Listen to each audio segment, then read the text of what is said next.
Welcome to the Paper Trail, where we follow the journey, my journey, through the world of a CEO of a mortgage note fund. I'm Chris Seveney, and after years of buying, managing, and selling notes with Seveney Investments, I'm here to share the real stories behind the deals. What went right, what went wrong, and what I wish I knew earlier. From non-performing loans to seller financing to private lending, this show is about more than strategies, about growing your business, learning to follow the paper trail, and doing the due diligence that separates the pros from the rest. Now, let's hit the trail running.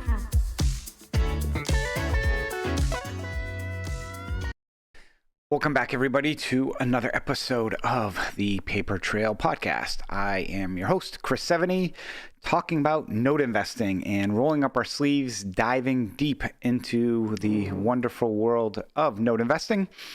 Today, I am going to be talking about mistakes we see investors make when bidding on assets. And I've got a top 10 series of mistakes we're seeing and want to kind of share these with people so they understand the process, the investment strategies.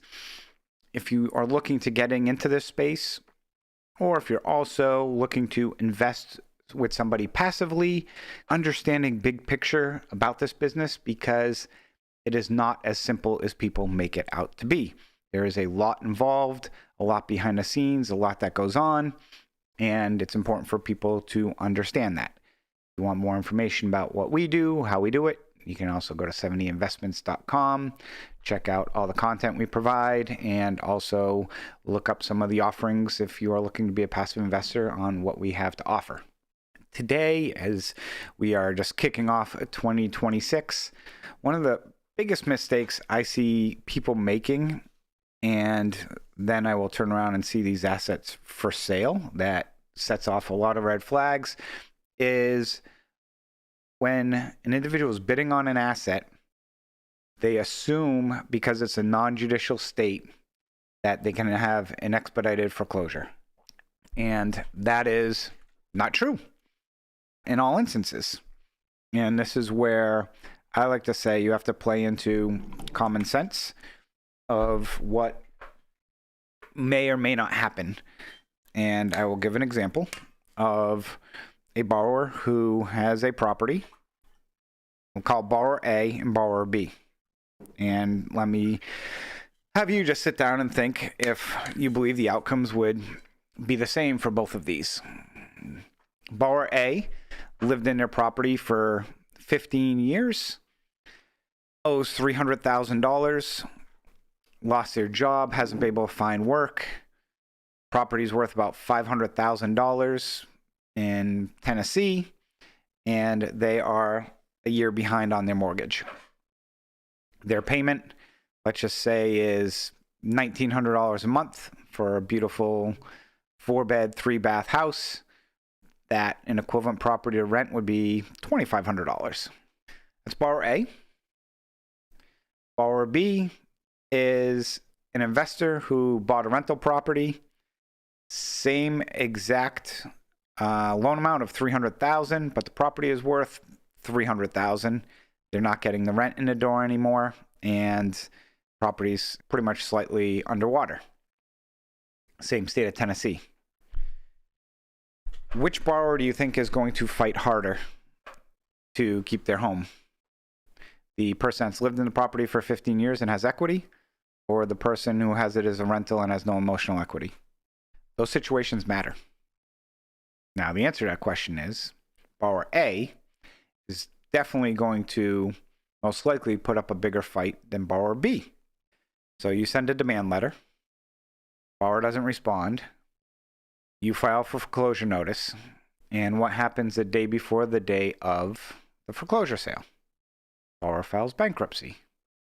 And I see this pretty frequently occur, and the individual who's buying this loan priced it as if, oh, I'm just going to buy this, and I'm going to foreclose in 3 to 6 months, and it's going to sell at auction because there's so much equity, and I'm going to make this huge payoff. I literally cannot tell you how many times, not only have I seen that, I've also had sellers tell me this is what's going to happen, so this is why you should bid this amount. I've even had sellers tell me that you also get all that equity, which you do not get. If you ran the numbers on this and played it out as a bankruptcy, now you have carrying costs, legal fees, filing proof of claim, and you're not getting a foreclosure sale. You are continuing to battle, most likely, that borrower through bankruptcy, which is going to drag it out at least another year. So you're going to potentially have to spend another $3,000 to $5,000 in costs. You might get some payments as part of the bankruptcy. You might not. But the bankruptcy court is not going to give you a motion for relief right off the bat. If the borrower files all the proper documentation, all the proper paperwork, they're going to give them a chance. And typically, they will give them at least a 90 to 120-day chance, along with once the plan is approved, which could take 3 to 6 months. So you're going to lose a year right then and there. So if your numbers, again, were strictly just focused on that fast foreclosure in that non-judicial state, and now you're back to getting those regular payments plus some excess from the bankruptcy, that can have a significant impact on your overall returns.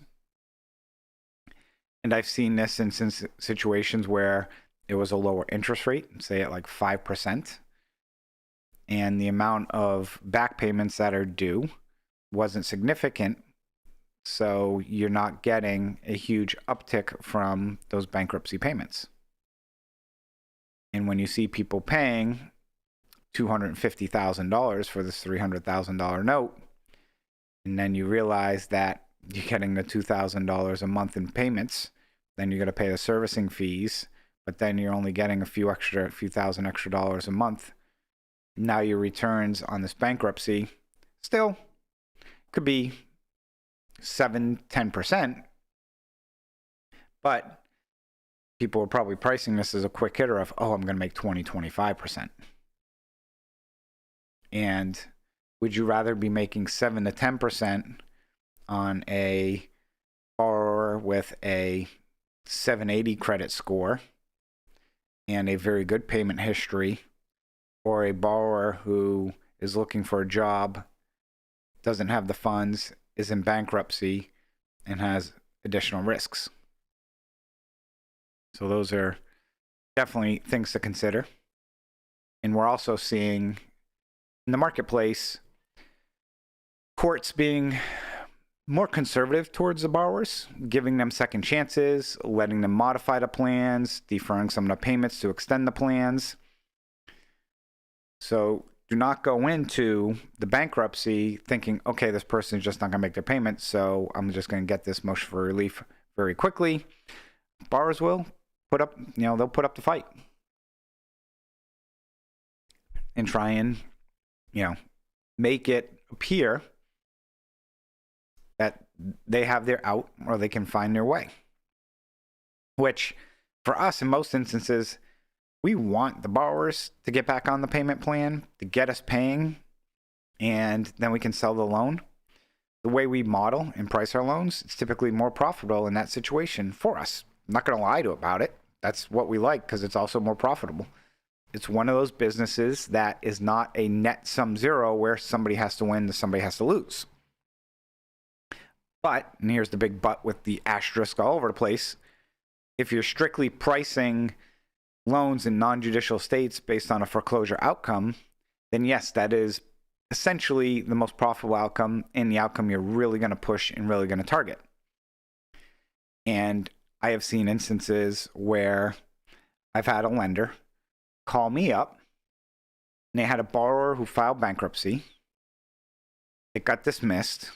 They filed again and they weren't able to foreclose. But the second time, the borrower was actually making payments in bankruptcy, but the borrower was paying like a week or two late in the bankruptcy. The payments were being made, but they were being made late. And this investor calls me and is asking me, I need the most litigious attorney, somebody who doesn't care and somebody who is just going to destroy this borrower because I want to foreclose on this property because I want the property. And I'm speaking to this person, and I go to them, and my comment is, first, I am in disbelief. And I'm like, so why are you trying to do this?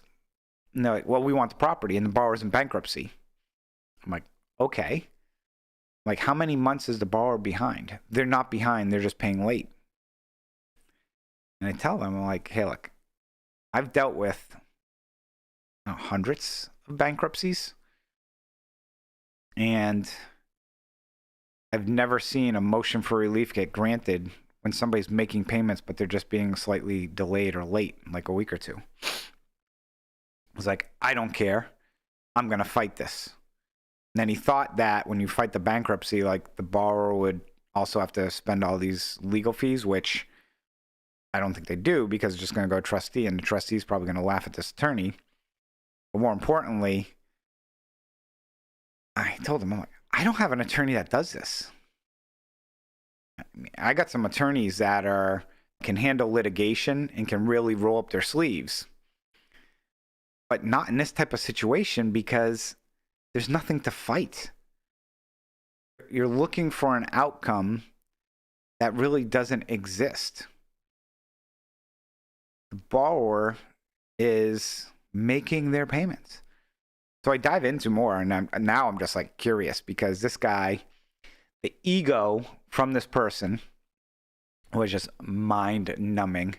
How they're like, I'm going to do this. I have a right to do this. And I'm just sitting there thinking, man, you just make a very bad reputation name for everyone in the space.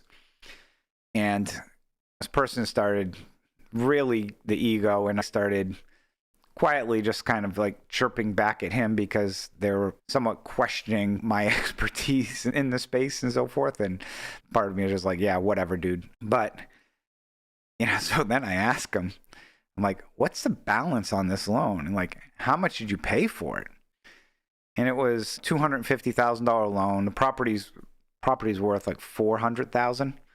That's why he wanted the property, is I'm going to make all this money because I'm going to get the property back when I foreclose.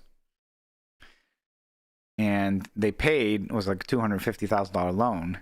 They paid like $220,000 for it, and it was a low interest rate, and the borrower's only paying like $1,300 a month, or it was something very, very low. And they realized that they're making like 4 or 5% on their investment. So they're also trying to push this foreclosure notion. And this person kept yelling, almost like yelling at me about, this is how you do it, and I don't do it right, and all these other things. And I'm like, you called me for help, first off, and I'm telling you, you can do whatever you want, but I don't have an attorney who's going to do this. And I'm not even going to give you the name of any of the attorneys we use, because I don't feel comfortable even telling you some of the ones we use. And then secondly, I just want you to know, you're not going to get the property if it's really worth that amount. You're probably going to get outbid at auction. And if you do, the money goes to the borrower, it doesn't come to you. And then their comment is, I have all these fees. And I'm like, well, what type of fees do you have? You haven't spent legal. My time. I've spent X amount of hours at $150 an hour that I've added to the loan. And then right then and there, I was just really started shaking my head, because then I politely tell them, unfortunately, that will get contested in court, and they'll ask you for proof of those, but that's not going to be recoverable. Of course, the typical response, I don't care. We'll fight that fight when the time is due. But the whole moral of the story, and I have no idea what ended up happening, I just basically made sure I lost that person's email, is when people assume these fast foreclosures, they get into this mindset of, I have to do this because they screwed up, and now realize that they're not making the money that they wanted to. So now they try and force the issue, or even in some instances, do really stupid things. Like in this instance, I'm sure this person probably went and got some attorney to basically say, hey, I'll file a motion for relief for you for $1,000, which is not recoverable. Sure. Yeah, I'm sure somebody would do that just to file it and then realize, hey, you're going to lose. I have no idea. But again, I see this very often and frequent from people when they get excited and bidding on assets and don't price in other options or possibilities. You really need to focus and evaluate on what the returns look like in every situation. And what are the odds of every situation? Because if you price every loan as if they're just going to file bankruptcy and make payments, you're not going to probably win a lot of loans, but you have to factor it in to understand what that risk profile is. And if it's a difference between a 20% return and a 17% return, okay, that risk might be worth it. But if it's difference between a 20% return and a 4% return, is it really worth that risk? Now, some people will also look at facts that like, oh, well, the borrower's deceased, so they can't file bankruptcy, or some of these other issues or situations. And let me just tell you, there's other things that can delay this. I was on the phone with somebody recently about a note in Texas that the borrower is deceased, but there is, I don't know how many heirs. And then you got to go through probate and make sure all the heirs are notified. And the money you have to spend for that and the time could take 6 to 12 months. That's just another example of thinking that a foreclosure could be quick when it's not. Because that happens. We all die. It's going to happen to us all someday. But understanding what is going on in that situation, how many heirs are there? How do you notify people? It's another situation that we have experienced. I have another one for you. The SCRA, the servicer something, people in the military. You can't foreclose on people who were called active duty. So you have to do a search. It's part of your due diligence. You should look into this. But doesn't mean that somebody's not active and then all of a sudden they get called active duty in between that process. How do I know? Had it happen to me. This is what happens when we've been through hundreds and hundreds of notes. Every situation that could occur eventually does, because just playing the odds. Now, is it frequent? I think it's happened once. But still happened that in this instance now, we can't foreclose, but we're still actually working out a situation because in this instance, the borrower has other property that we could tag it to and continues to accrue, and they've moved out of this property. Actually, at the end of the day, I think we did get, because this one's closed, we did get a deed in lieu on that property, ended up working out, but it took us an extra 7 months roughly compared to what we thought it would take. So again, lots can happen in regards to these foreclosure non-judicial states. And just because somebody says, oh, you can foreclose in 60 or 90 days, it doesn't always happen. The other thing I'll mention along with that is, yes, you can foreclose in that time frame, but when you're modeling things out, if I buy a loan today when I'm recording this, and we sign the LSA today, wire the funds, it's going to be 3 weeks between a servicing transfer, 30 days for the hello letter to kind of go through its course. You're already 2 months into this thing before you're sending a demand letter. Then demand letter goes out. There's time to there's some downtime there. Then they're going to have to pull title and review that and go through that process. So in reality, when somebody says you're closed in 90 days, if you're done in 6 months, that's a win. And some people just go to the letter of the T of, oh, I saw this person tell me you can foreclose, or I found this link on a website that says you can get it done in this time. Oh, yeah, that's perfect conditions. It's like testing things in a vacuum compared to reality. You're never actually working in a vacuum.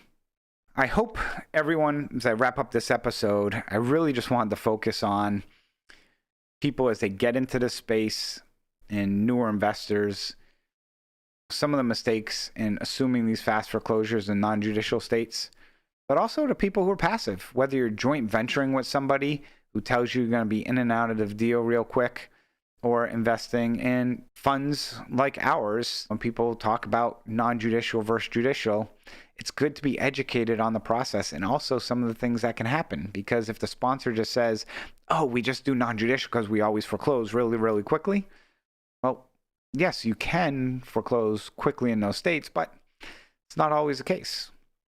And us in 2026, if you listen to some of our prior episodes, yeah, we are starting to target more non-judicial because those judicial states that we've been in the past continue to really slow play it more and more.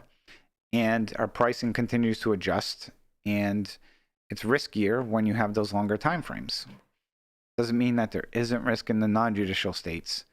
It's usually a little bit more limited and controlled, but it's also based on understanding and getting an idea what path you think that borrower is going down, and the due diligence up front can tell you or give you some ideas to outline where you think it possibly could be headed.